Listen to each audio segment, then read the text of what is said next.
Nick Ferrari at breakfast on LBC. Call 0345 6060 973. It's 8 minutes before 8, and we continue to get significant reactions to the sad anniversary of 12 months since the start of the conflict in Ukraine. Let's bring to the conversation British Defence Secretary Ben Wallace, who joins me now. It's good to have you on, Secretary of State. Good to speak with you again.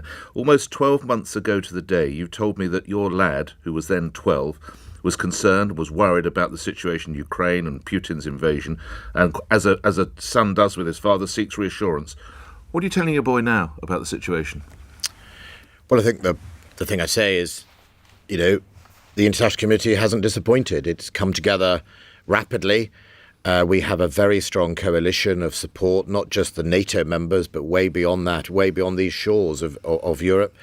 And as we saw by the gifting of tanks, I think it's now up to nearly 200 Western tanks only a few weeks ago. Their resolve is stronger than ever. And our safety, Nick, in this country is delivered by our alliances. Britain on its own, yes, has a great armed forces, but on its own, against an adversary like the size of Russia, you need those alliances. NATO is, for example, an alliance of 30 that keeps us safe, big or small, and we shouldn't worry about that. Therefore, about the threat directly to us at the moment, but we should also recognise that President Putin has got more dangerous. So he sees his dad slogging his guts out for the last 12 months, but you can tell him, don't worry, son, we are going to get there. The good guys are going to win this.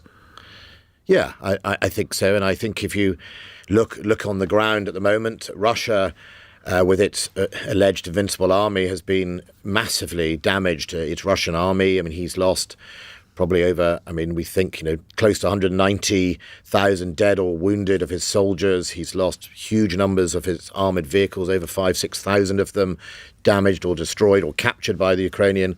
He hasn't taken a single one of his objectives from day one. This time last year, the Russian plan was to be in Kyiv in a matter of hours, to take the country in 3 weeks, and really be on top of the situation in the first 3 days. Well, it's 365 days now, 188,000 dead or wounded troops later, massive amounts of his armour, nearly two-thirds of his tanks destroyed or damaged, and an isolated country. And I think that is, could have been avoidable. And everyone, friend and foe, tried to persuade President Putin not to do this.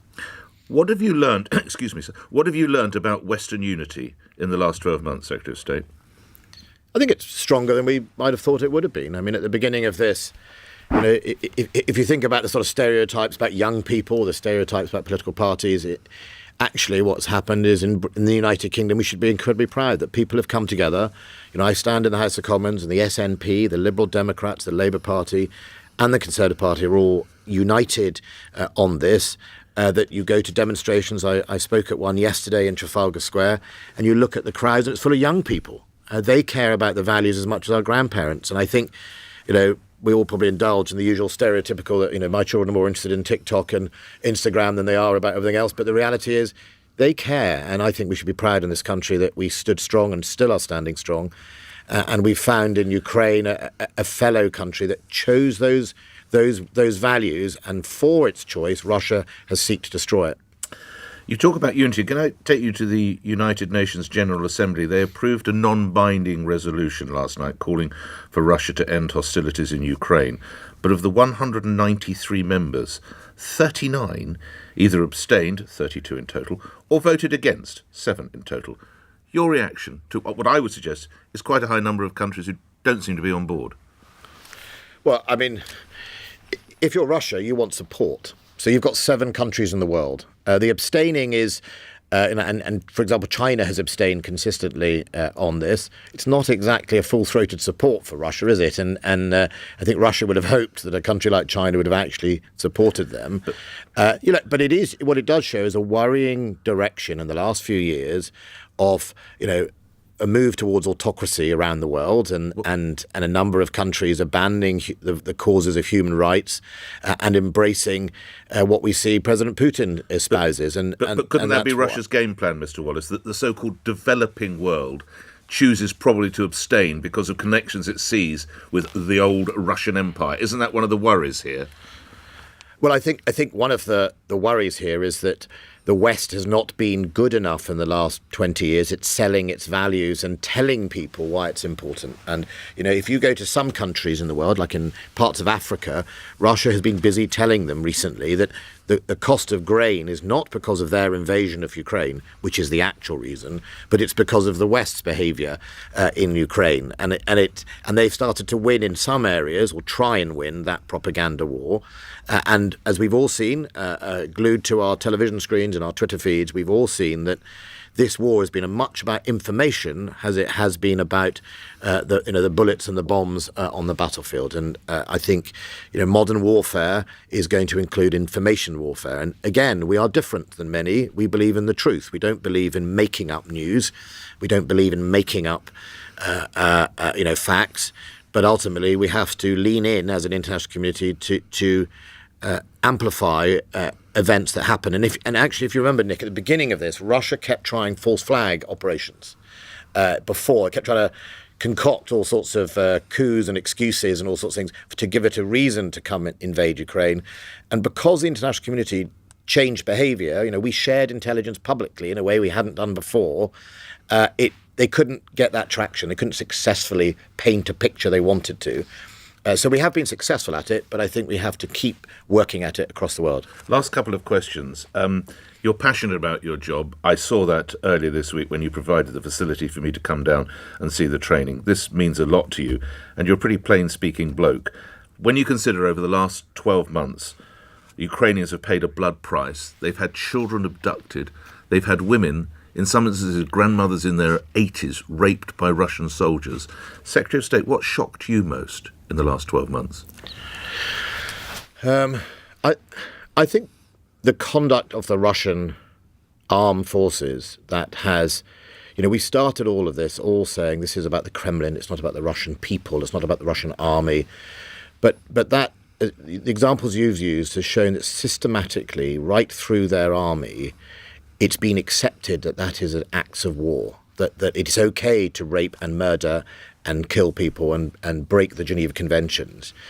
And I think that is shocking that an army that purports to be a world-leading sort of major economies army feels that resorting to sort of an activity that's almost medieval in the sort of rape and pillage and destruction is somehow acceptable. And I think that should worry us all, because the only two cards that Putin has left to play, because it isn't military competence and it isn't public support and it isn't economic support and it isn't an injustice that he thinks he's correcting, because that's not true either. He's got two cards left, which is that he'll win through brutality and he'll win because the international community will get bored. And we mustn't let those two things happen, because if they do, the rest of the world is watching, and there are all sorts of other people in the world who would think that's the way they get what they want. Last couple of things. You mentioned earlier, Secretary of State, TikTok. You may be aware the European Commission have banned staff from using TikTok on work phones. Do you TikTok on your work phone, Mr. Wallace? No, I don't have TikTok. We should all be careful, whatever social media we use. They all collect data about us. And I think there's a phrase about, the internet, which is, if it's free, it's probably because you're the product.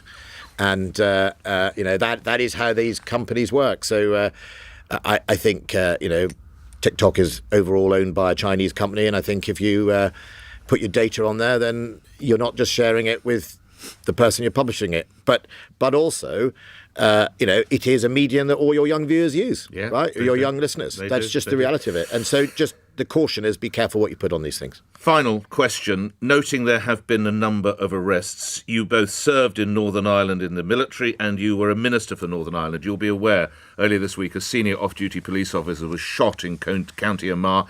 He's still in a critical, but I say stable condition. Again, there have been arrests. But can I ask you for a word on that with someone with close knowledge of the area?